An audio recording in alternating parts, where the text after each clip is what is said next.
Hi chums. Okay, I'm going to do a bit of a run around the greenhouse here because Dan put one up last night and I just sat and cried the whole way through it. Will you see this here? Now, this stuff was put in 6 weeks ago, 18th of April, 19th of April time. And look, there's the size of my tomatoes. They're like 2 inches. They're like 2 inches tall. And like pathetic, you know. I'm going to try and move them on now, but they've been like that for like 4 weeks. But it's been very, very cold at night, as in around freezing, not below that. But it seems that coldness has just really stumped them. Those are the spring onions or the scallions, but these are the Zebrune shallots, which I put in 4 trays of, and look what's come out. There's 1 in that tray. There's 2, 3 in that tray, 3 in that tray, and about half a dozen in that tray. So that's not good. And the leeks are really miserable. They were put in at the same time, 6 weeks ago, and they're doing nothing. Come down here and look, there's kale. There 6 weeks ago. Cabbages 6 weeks ago. Now these were going okay and I kind of neglected them, so I'm going to start again with those. Isn't that awful? And then these are the lettuces.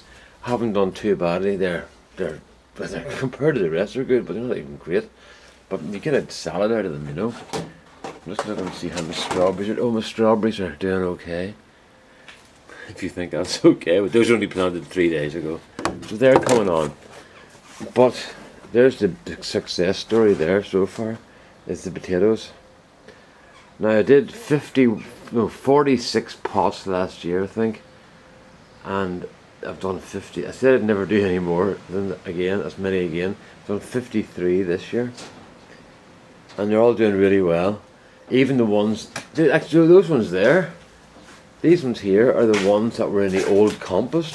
Those ones there, and they're actually some of the biggest. And they were in the old. They're done in the old potato compost. There it is. There's the proof. There it is, old 47. They're My Cara as well. So that's that one there's Verve over there. These 2 bags here, those are 2 bags from last year that were unopened. So just let them go. Look at the height those are already. So they're hopefully be great things come out of that. They'll burst the bag maybe with any hope. And then the sawdust. Did the sawdust work? I thought it wasn't going to work because there's nothing happening, but look. There it is, sawdust, and it's working the very best. Not the very best, but they're growing in it. That's what I should say. And I'm just putting in spuds galore and bloodfish and bone on top, and just putting the top of the surface and just let it work its way down through.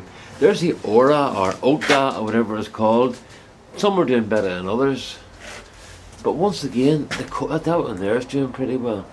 But the cold has whacked everything, you know, it's been really, really bad.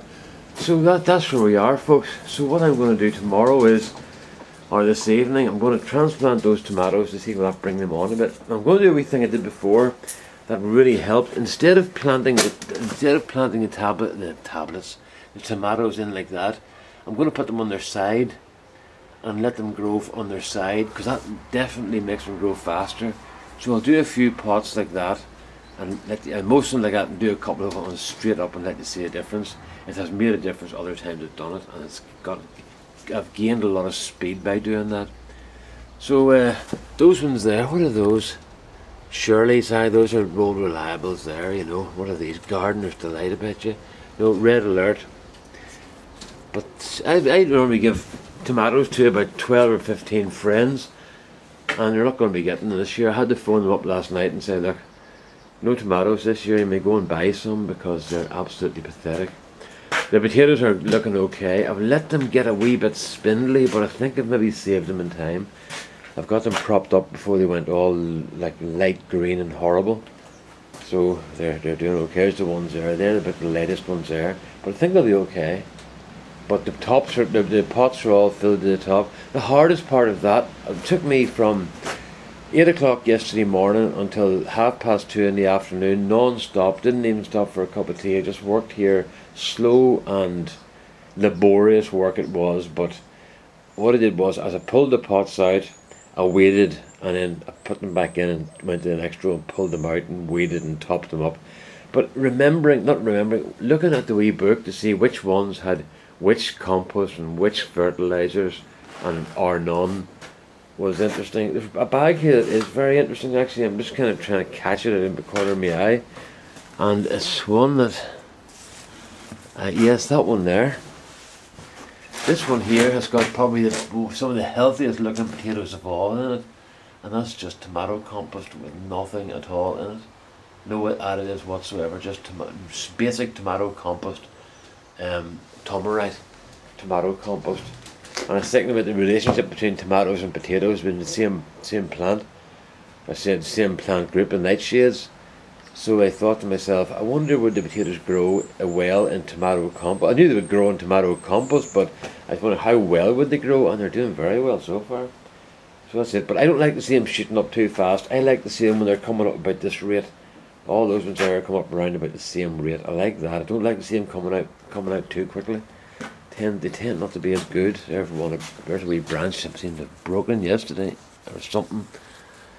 So we'll get that sorted out. There's the leggy ones there. They were in against the wall there, so I moved them back. So that's basically it, folks. That's where we are. I'm going to have to come down here and get all these things sorted out. I haven't got my bed sorted out yet. They're a bloody disgrace. So we'll get at those tomorrow as well. The weather's beautiful here, and the Irish Open's on at the moment. I'm not following it, but Newcastle is about 40 miles from here on the coast, and I will not be going anywhere near it. It's bad enough on a Sunday when you go down for a drive, or I think there's always like nice ice cream in seaside towns, but definitely not during the summer. I would never go there during the summer because it's just mental, and it would be really bad now. So apparently the traffic wardens are making a killing. So there you go. All the best now. Bye bye.